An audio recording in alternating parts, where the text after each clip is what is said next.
ठीक है, अपना हेडिंग है भाई conduction in solids. Conduction in solids क्या है? Transfer of heat energy, heat energy from one body to another with solid as medium. Heat is transferred. Heat is transferred due to vibration of particles.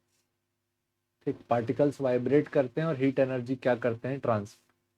तो यहाँ पे आपके पास दो points है। इस side का टेम्परेचर क्या है? T1 और इस साइड का टेम्परेचर क्या है? T2। इन दोनों पॉइंट्स को आपने एक सॉलिड से जोड़ दिया जिसका लेंथ कितना है? L। एरिया कितना है? A। Cross sectional area, cross sectional area क्या है? A। और इस रॉड की जो कंडक्टिविटी है, क्या कंडक्टिविटी है वो क्या है? K है। रॉड की कंडक्टिविटी है वो क्या है? K। तो आप यहाँ पे लिखेंगे थर्मल रेजिस्टेंस। क्या लिखेंगे? Thermal resistance. याद करो जैसे करंट इलेक्ट्रिसिटी में पढ़ते थे तो रेजिस्टेंस पढ़ते थे, वैसे ही क्या पढ़ोगे? Thermal resistance of the rod. क्या वैल्यू लिखोगे? R equal to L by K A. L क्या है? Length of the rod. L क्या है? Length of rod. A क्या है? Area of rod, area of rod. और K क्या है? Thermal conductivity. ठीक, यहाँ रेजिस्टेंस जो है वो किसके प्रोपोर्शनल है? लेंथ के। और रेजिस्टेंस जो है वो इनवर्सली प्रोपोर्शनल है किसके? एरिया के। Exactly light current electricity. ठीक, देख लंबाई ज़्यादा रहेगी तो हीट ट्रांसफर करने में ज़्यादा रेजिस्टेंस है, लंबाई कम रही तो हीट ट्रांसफर करने में कम रेजिस्टेंस है। ठीक, लेकिन उसी की जगह अगर एरिया ज़्यादा मिला तो ज़्यादा हीट एक बार में जा पाएगी। तो एरिया अगर ज़्यादा तो रेजिस्टेंस क्या? कम। लेकिन लेंथ ज़्यादा तो रेजिस्टेंस क्या? ज़्यादा। और यहाँ पे जो कांस्टेंट है वो क्या है? 1/k या फिर थर्मल कंडक्टिविटी। ठीक है, तो ये फॉर्मूला याद रखना किसके लिए? थर्मल कंडक्टिविटी के, thermal resistance of rod R equal to L by K A. अगर तुम छत्तीसगढ़ी हो तो इसको याद रखना R इक्वल टू लइका L बाय के ए। ठीक, ये हो गया थर्मल रेजिस्टेंस। अब ये दो जो बॉडीज है इनका टेम्परेचर कितना है? T1 और T2। तो इन दोनों के बीच में जो टेम्परेचर डिफरेंस आएगा, टेम्परेचर डिफरेंस आएगा वो क्या आएगा? Delta T equal to T1 minus T2। क्या आएगा? T1 minus T2। High temperature minus low temperature. अच्छा, ऐसा क्यों लिए? क्योंकि हम लोग इतना जानते हैं कि heat will flow from hotter body to cooler body. Energy हमेशा हॉटर बॉडी से कूलर बॉडी की तरफ जाएगी। ठीक, तो T1 बड़ा है इसलिए T1 को आगे रखे, T2 छोटा है इसलिए T2 कहाँ रखे? पीछे। यहाँ से वैल्यू किसका आया? टेम्परेचर डिफरेंस का। अब यहाँ पे जो ये H लिखे, ये H क्या है ये समझेंगे। H is known as heat current. H is known as heat current. तो हीट करंट क्या होता है? इसी को लेके पूरा ये कॉन्सेप्ट है। हीट करंट क्या होता है? Rate of transfer of heat with respect to time. क्या होता है? Rate of transfer of heat with respect to time. तो हीट का फॉर्मूला क्या लिखोगे? Delta q, transfer of heat per unit time. या फिर अगर छोटे टर्म्स में देखोगे टी टेंस टू जीरो तो इसी क्या लिख सकते हो? D Q by D T. ठीक, तो तीन टर्म पढ़े आपने, हीट, रेजिस्टेंस और टेम्परेचर डिफरेंस। हीट करंट का जो यूनिट होगा वो क्या होगा? जूल पर सेकंड या फिर कैलोरी पर सेकंड। टेम्परेचर डिफरेंस का जो यूनिट होगा वो क्या होगा? या तो डिग्री सेल्सियस और केल्विन। ठीक, थर्मल रेजिस्टेंस का यूनिट हम लोग अभी निकालेंगे। यहाँ ना याद करने का टेक्निक बता रहा हूं, इन तीनों में relation relation in heat current, relation in heat current thermal resistance and temperature difference. कैसे याद करोगे? याद रखना ओम्स लॉ जैसे। कैसे याद रखोगे? ओम्स लॉ के जैसे। ओम्स लॉ क्लास 10th में पढ़े थे, याद है? ओम्स लॉ क्या लिखते थे? V equal to I R. V क्या होता था? Potential difference. क्या होता था? Potential difference. I क्या होता था? Electric current. क्या होता था? Electric current. R क्या होता था? Normal resistance, current resistance.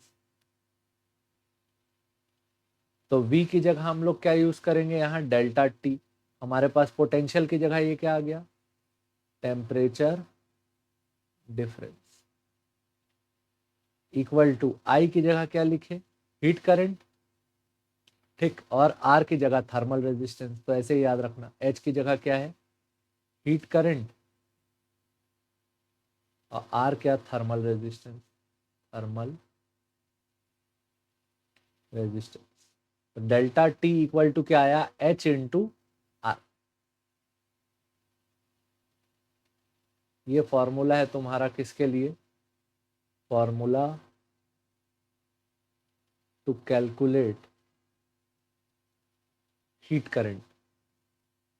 ठीक, तो ये हीट करंट का फॉर्मूला जो आया, H इक्वल टू क्या आया? Delta T by R. और R का वैल्यू क्या याद किए थे?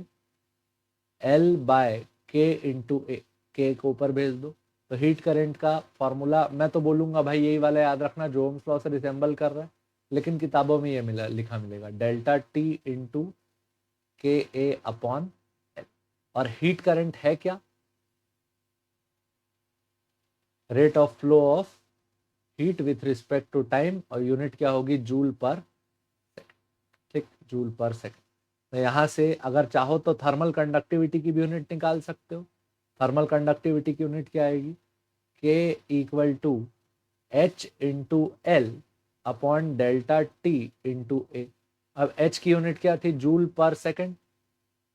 लेंथ की unit metre, upon delta T का यूनिट केल्विन, एरिया का यूनिट मीटर स्क्वायर। मीटर से मीटर कैंसल हो गया। यहाँ से थर्मल कंडक्टिविटी की यूनिट आई, यूनिट ऑफ थर्मल कंडक्टिविटी क्या आया? K equal to joule per kelvin per second per metre.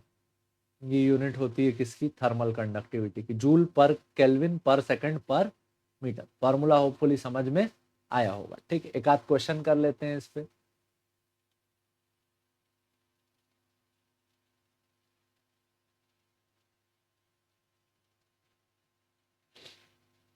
Question number, if temperature difference between two bodies connected by a metal rod of thermal resistance 20, connected to a metal rod of thermal resistance 20 is 80 degree Celsius, then calculate heat current। तो यहाँ value क्या लिखोगे आप? Delta T equal to H into R. तो delta T का value 80, heat current का value नहीं पता, थर्मल रेजिस्टेंस कितना? 20। तो हीट करंट का वैल्यू क्या आया? 80/20 यानी कि 4 जूल पर सेकेंड। ठीक, तो सबसे बुनियादी टाइप का क्वेश्चन ये हो गया। अब इसका एप्लीकेशन जैसे जैसे आप करंट इलेक्ट्रिसिटी में करते थे वैसे वैसे हर तरीके से किया जा सकता है। ठीक, जैसे एक क्वेश्चन लिखे, find thermal resistance of a rod of length 2 metre, area 0.4 metre square, and thermal conductivity 0.4 joule per kelvin per metre per second. इसका थर्मल रेजिस्टेंस निकालना है। तो रेजिस्टेंस का फॉर्मूला क्या है कि L by K into A, length का value 2, area का वैल्यू 0.4 और के का वैल्यू भी क्या है 0.4। तो 2 के टेबल 0.4 कितने बार में आया 0.2 बार में। क्या आया 1/0.4 इंटू 0. ये हो गया 0.08। तो क्या आया 1/8/100। 100 ऊपर चला गया तो थर्मल रेजिस्टेंस आया क्या 100/8। ठीक, क्या आया 100/8। और अगर थर्मल रेजिस्टेंस की यूनिट लिखेंगे तो क्या लिख सकते हैं R equal to delta T by H. यहाँ क्या लिखे डेल्टा टी का यूनिट क्या हो गया kelvin joule kelvin into second पर जूल। ये हो गया थर्मल रेजिस्टेंस का यूनिट। ठीक, तो ये हो गया रेजिस्टेंस निकालने क्वेश्चन क्या फॉर्मूला याद किए L बाय के ए। अब जैसे कि आप करंट इलेक्ट्रिसिटी में करते थे वैसे ही यहाँ पे भी क्या पॉसिबल है सीरीज और पैरेलल। तो ये हो गई रॉड 1, ये हो गई रॉड 2। रॉड 1 रॉड 2 कैसे जोड़ दिए तो ये इसका रेजिस्टेंस है लेट से R1, इसका रेजिस्टेंस है क्या R2। ये क्या है thermal resistance in series, thermal resistance in series. तो इसका नेट रेजिस्टेंस क्या लिखोगे R1 प्लस R2 यानी कि मान लो इसकी लेंथ है L1। अच्छा एरिया सेम रहेगा, यहाँ एरिया सेम है L1 बाय K1 इसका कांस्टेंट K1 और एरिया क्या A प्लस L2 इसका length L2 upon constant K2 area A। ठीक, तो लाइन से लगाओगे यहाँ टेम्परेचर T1 और यहाँ टेम्परेचर T2। तो R नेट का वैल्यू ऐसे निकाल सकते हो। अगर इसी की जगह तुम्हारे पास हो थर्मल रेजिस्टेंस इन पैरेलल, तो पैरेलल में कैसे दिखेंगे दो रॉड्स। मान लो ये सोर्स T1 है, इधर टेम्परेचर क्या है T2, इन दोनों के बीच में ऐसे दो रॉड्स लगा दी। तो ये दोनों रॉड्स किस में है पैरेलल। इसमें क्या सेम रहेगा दोनों रॉड्स की लेंथ सेम होना जरूरी है। इसका एरिया A1 इसका एरिया A2, इसका कांस्टेंट K1 इसका कांस्टेंट K2। तो यहाँ पे पहले रॉड का रेजिस्टेंस है R1, दूसरे रॉड का रेजिस्टेंस है R2। Resistance of rod. तो यहाँ रेजिस्टेंस कैसे जोड़ोगे 1/R net equal to 1/R1 plus 1/R2। जैसे करंट इलेक्ट्रिसिटी में रेजिस्टर जोड़ते थे वैसे यहाँ थर्मल रेजिस्टर जोड़ते हो, बस R का वैल्यू चेंज हो जाएगा। 1/R नेट का वैल्यू क्या आएगा 1/L1 बाय L सेम रहेगा K1 A1 plus 1/L upon K2 A2। तो 1/R नेट का वैल्यू क्या आया K1 A1 bye L1 plus K2 A2 bye L2। तो ये टेक्निक याद रखना जिससे हम लोग क्या निकाल सकते हैं रेजिस्टेंस टोटल।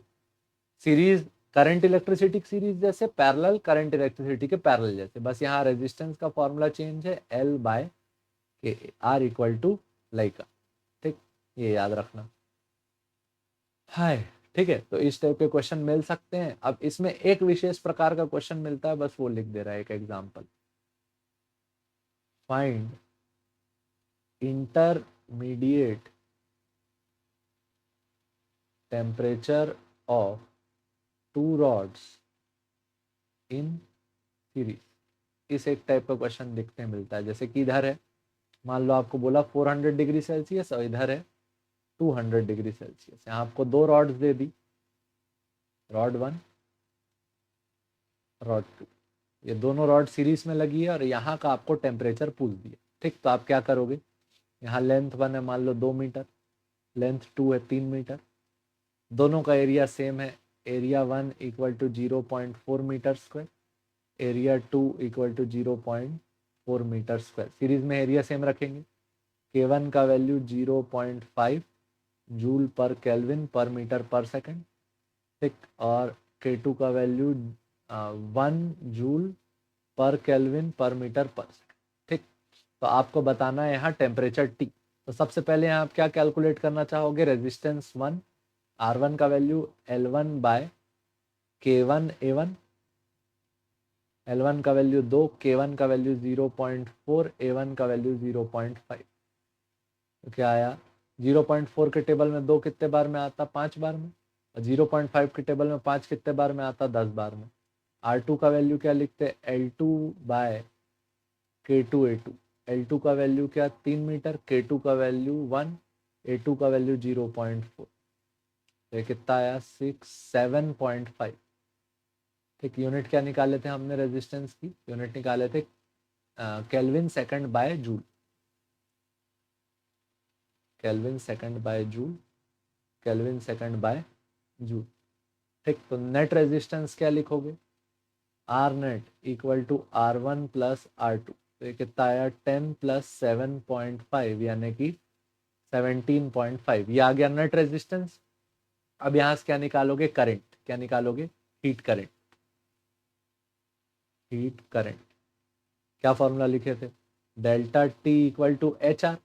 एच का वैल्यू क्या लिखे, डेल्टा टी बाय आर। तो डेल्टा टी का वैल्यू कितना आ जाएगा, टोटल टेम्परेचर डिफरेंस कितना है भाई, देखो 400 से 200, क्या लिखे 400 माइनस 200 अपॉन आर का वैल्यू 17.5। ये आ गया हीट करंट, यूनिट क्या, joule per second.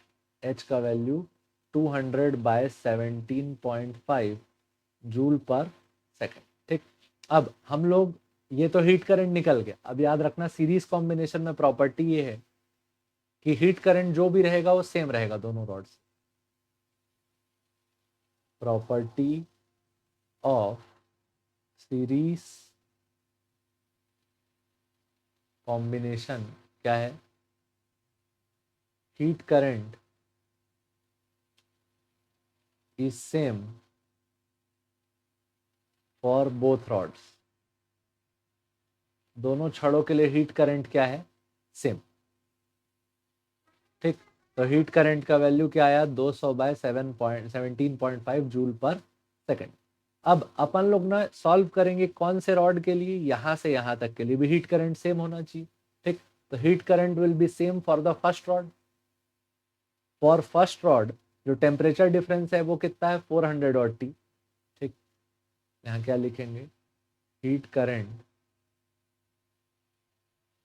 Is same for both rods.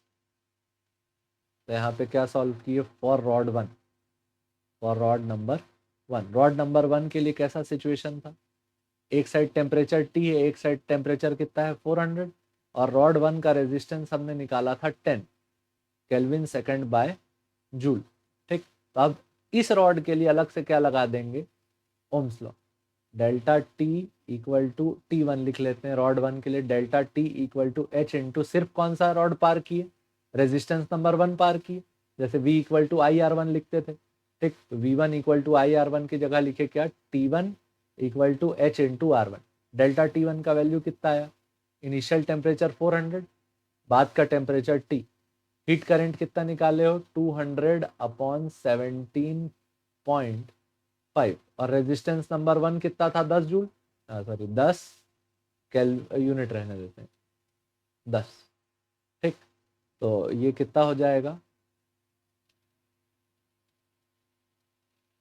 ये वैल्यू कैलकुलेट करेंगे,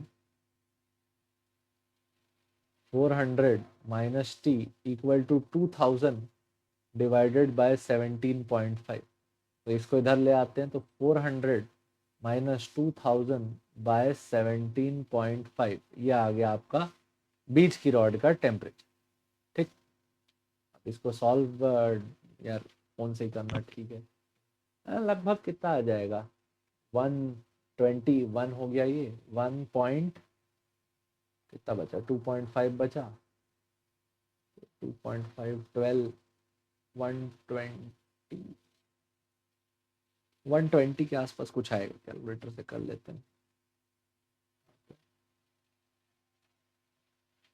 रफ कैलकुलेशन यहाँ नहीं लेते। 2000 डिवाइडेड बाय 17.5, 114, ये आया 400 माइनस 114.28, ये आ गया टेम्परेचर कौन से पॉइंट का, बीच का। कितना आ जाएगा ये, 400 माइनस 100, ये हो गया 300, ये हो गया 296, 286 के बाद 285.72, कितना आया टेम्परेचर, 285.72 केल्विन। ठीक, ये आया हमारा इंटरमीडिएट टेम्परेचर। और इस टाइप के क्वेश्चन मैं इस वीडियो में नहीं डाल रहा, अगला अलग से क्वेश्चन वीडियो रहेगा इसका, ठीक है, उसमें देख लेना। थ्योरी होपफुली समझ में इसकी आ गई होगी। सिंपल सी थ्योरी है कि जैसा ओम्स लॉ लगता था सेम वैसे ही इसको अप्लाई करना है, ठीक है। ठीक, देखने के लिए धन्यवाद, जय हिंद।